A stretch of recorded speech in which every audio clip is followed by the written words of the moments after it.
A plus B, syllabe, C, métaphore, grammaire, W, hypothèse, oxymore. Tati, ton style à stylo t'es tatou, disait la tortue au tatou. Y et Z. Mon professeur de première avait coutume de dire « Messieurs », on était avant la mixité. Vous irez au bordel, on était entre hommes, il affectait une pédagogie virile. Mais auparavant, vous passerez chez le coiffeur. C'était rappelé en termes martiaux une règle essentielle de la grammaire française. Pour désigner une boutique, un établissement, on emploie la préposition « à ». On va à la boulangerie. Mais si l'on veut désigner le propriétaire ou le gérant de cet établissement, on doit utiliser « chez ». On va chez le boulanger. L'explication en est simple. La préposition « chez » provient du latin « casa » qui signifiait « la maison ». En ancien français, « chez Martin » signifiait « la maison de Martin ».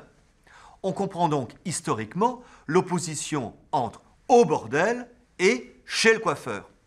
Mais comme on le sait, la langue populaire, familière, a tendance depuis longtemps à réduire cette opposition.